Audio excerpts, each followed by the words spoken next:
ভৱিষ্যতৰ দিনত অসমত হোৱা যিকোনো অনীতি দুৰ্নীতি নাৰী নিৰ্যাতন জাতীয় ঘটনাত ছাত্ৰ সন্থাৰ কণ্ঠ সবল হৈ থকাৰ স্বাৰ্থত ছাত্ৰ সন্থাৰ পৰিয়ালটোৰ সৈতে খুব প্ৰত্যয়েৰে সৈতে নিজৰ জীয়ৰীসকলক জড়িত হ'বলৈ আগবঢ়াই দিয়া প্ৰতিগৰাকী অভিভাৱক নিশ্চিত হৈ থাকিব পৰাৰ স্বাৰ্থত আৰু সংগঠনটোৰ ভাৱমূৰ্তি অনাগত দিনতো অটুট ৰখাৰ স্বাৰ্থত সাধাৰণ সম্পাদকগৰাকীয়ে সেই সিদ্ধান্ত গ্ৰহণ কৰিব আমি আশাবাদী আৰু পৰৱৰ্তী সময়ত কাৰ্যনিৰ্বাহক সভাৰ আহ্বান জনাই কাৰ্যনিৰ্বাহকত বিষয়টো আলোচনা কৰি আমি সিদ্ধান্ত গ্ৰহণ কৰিম। ধন্যবাদ। তেখেতক দায়িত্বৰ পৰা অব্যাহতি গ্ৰহণ কৰিবলৈ বা ছুটি গ্ৰহণ কৰিবলৈ আমি পৰামৰ্শ আগবঢ়াইছোঁ আৰু তেখেতে ইতিমধ্যে কালি সংবাদ মাধ্যমৰ আগত ৰাজহুৱাভাৱে কথাখিনি ব্যক্ত কৰিছে। সেইখিনি কথাই আমাৰ আগতো কৈছে।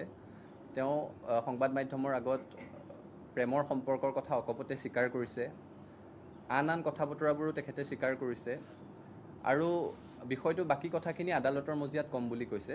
আমাৰ আগতো সেই কথাখিনিয়ে তেওঁ কৈছে আৰু যিহেতু দুই পক্ষৰ কথাই আমি খুব গুৰুত্ব সহকাৰে লৈছোঁ, ছাত্ৰীগৰাকীও সদৌ অসম ছাত্ৰ সন্থাৰে সদস্যা, গতিকে তেওঁৰ কথাখিনিও আমি গুৰুত্ব সহকাৰে লৈছোঁ আৰু সেইকাৰণে তেখেতৰ সৈতে আমি আলোচনা কৰিছোঁ আৰু আলোচনা কৰি তেখেতক আমি পৰামৰ্শ আগবঢ়াইছোঁ।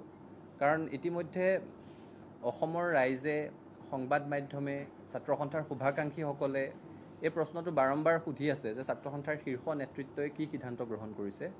গতিকে আপোনালোকক প্ৰথমতেই কৈছিলোঁ যে আমি কথাটো গুৰুত্ব সহকাৰে আলোচনা কৰিছোঁ আৰু আপোনালোকক জনাই কথাখিনি আগবাঢ়িম। তেখেতে ৰাজহুৱা প্ৰতিক্ৰিয়া প্ৰকাশ নকৰালৈকে একপক্ষীয়ভাৱে আমি আগবাঢ়িব বিচৰা নাছিলোঁ। ছাত্ৰ সন্থাৰ সাধাৰণ সম্পাদকগৰাকীয়ে তেখেতৰ বক্তব্য ৰাখিছে, তাৰপিছত আমি আলোচনাত মিলিত হৈছোঁ আৰু তেখেতে আমাৰ আগতো সেই সংবাদ মাধ্যমৰ আগত কোৱা কথাখিনিয়ে কৈছে। তাৰপিছত আমি সদৌ অসম ছাত্ৰ সন্থাৰ মুখ্য উপদেষ্টা ডক্টৰ সমুজ্জ্বল কুমাৰ ভট্টাচাৰ্য ডাঙৰীয়া আৰু মই তেখেতক ছাত্ৰ সন্থাৰ দায়িত্বৰ পৰা অব্যাহতি গ্ৰহণৰ কাৰণে পৰামৰ্শ আগবঢ়াইছোঁ। আশা কৰিছোঁ তেখেতে ইতিবাচকভাৱে এই কথাটো গ্ৰহণ কৰি তেনে সিদ্ধান্ত গ্ৰহণ কৰিব।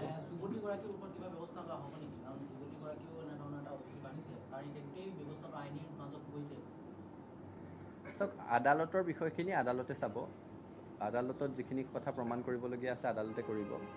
ছাত্ৰীগৰাকীও ছাত্ৰ সন্থাৰ সক্ৰিয় সদস্যা, গতিকে নিশ্চয় বিষয়টো যেতিয়া ছাত্ৰ সন্থাৰ মজিয়াত আলোচনা হ'ব, ছাত্ৰীগৰাকীৰ বিষয়টো আলোচনা হ'ব। এই মুহূৰ্তলৈকে ছাত্ৰীগৰাকীৰ সৈতে আমি কেন্দ্ৰীয় শীৰ্ষ নেতৃত্বই যোগাযোগ স্থাপন কৰা নাই, কিন্তু পৰৱৰ্তী পৰ্যায়ত নিশ্চয় তেওঁৰ সৈতেও যোগাযোগ স্থাপন কৰিম। তেখেতৰ ক'বলগীয়াখিনিও তেখেতে ইতিমধ্যে সংবাদ মাধ্যমৰ আগত কৈছে, আদালতত কৈছে, কিন্তু ছাত্ৰ সন্থাৰ এগৰাকী সক্ৰিয় সদস্যা হিচাপে তেওঁ ছাত্ৰ সন্থাৰ মজিয়াতো নিজৰ কথাখিনি নিশ্চয় ক'বলৈ বিচাৰিব। গতিকে তেখেতৰ কথাখিনিও আমি গুৰুত্ব সহকাৰে নিশ্চয় গ্ৰহণ কৰিম। এই মুহূৰ্তলৈকে তেখেতৰ সৈতে আমি কেন্দ্ৰীয় শীৰ্ষ নেতৃত্বই যোগাযোগ কৰা নাই, কিন্তু গুৱাহাটী বিশ্ববিদ্যালয়ৰ আছুগুট আৰু বিশ্ববিদ্যালয় আইন মহাবিদ্যালয় আছুগুট তাৰে তেওঁ এগৰাকী সক্ৰিয় সদস্যা।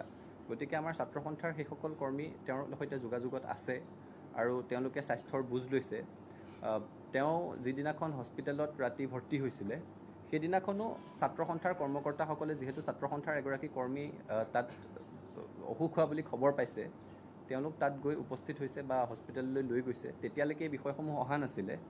গতিকে ছাত্ৰ সন্থাৰ গুৱাহাটী বিশ্ববিদ্যালয় আছুগুট আৰু বিশ্ববিদ্যালয় আইন মহাবিদ্যালয় আছুগুটৰ কৰ্মকৰ্তাসকলে নিজৰ সতীৰ্থগৰাকীৰ স্বাস্থ্যৰ বুজ লৈ আছে আৰু তেখেতৰ স্বাস্থ্য এতিয়া সংকটৰ পৰা মুক্ত, সম্পূৰ্ণ সংকটজনক নহয়, সেই বিষয়ে আমি অৱগত।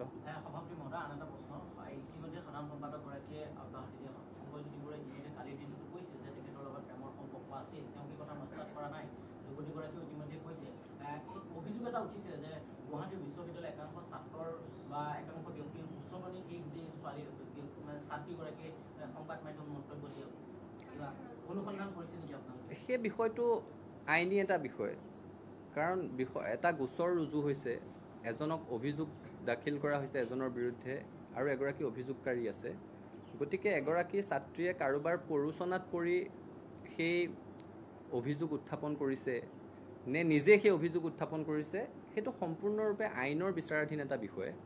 আদালতে সেইটো বিচাৰ কৰিব। যদি কাৰোবাৰ প্ৰৰোচনাত পৰি এই কাম কৰিছে তেতিয়াহ'লে নিশ্চয় আদালতে বিহিত ব্যৱস্থা ল'ব সেই সংক্ৰান্তত, আৰু যদি ছাত্ৰীগৰাকীয়ে নিজেই কৰিছে তেতিয়াহ'লে অভিযোগৰ সত্যাসত্য প্ৰমাণ কৰাৰ বিষয়ে আহিব। সেইটো ছাত্ৰ সন্থাই অনুসন্ধান কৰাৰ কথা নিশ্চয় নহয়, আৰু আশা কৰিছোঁ যদি সেই অভিযোগ উত্থাপন হৈছে তেতিয়াহ'লে আদালতে সেই বিষয়টোৰ অনুসন্ধান কৰিব। আৰক্ষীকো অনুৰোধ জনাইছোঁ সেই বিষয়টোৰ অনুসন্ধান কৰক।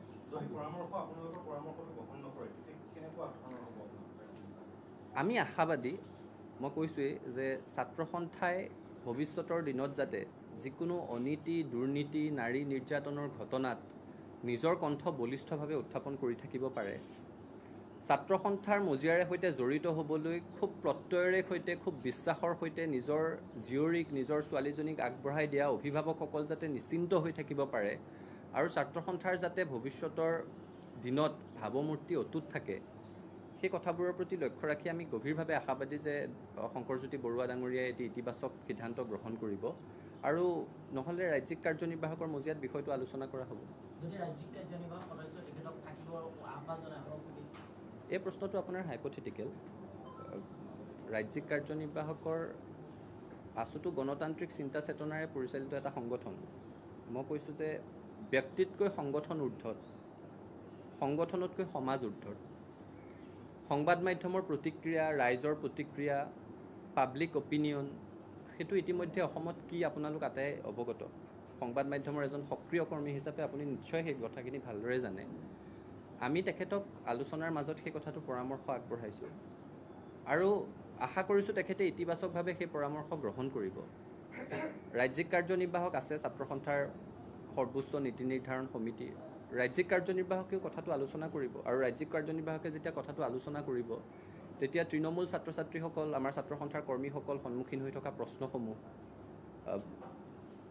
অসমৰ সংবাদ মাধ্যমে উত্থাপন কৰি থকা প্ৰশ্নসমূহ, ৰাজহুৱাভাৱে সৃষ্টি হোৱা অভিমত, সেই সকলো কথা গুৰুত্ব সহকাৰে লৈয়ে আমি সিদ্ধান্ত গ্ৰহণ কৰিম। ধন্যবাদ।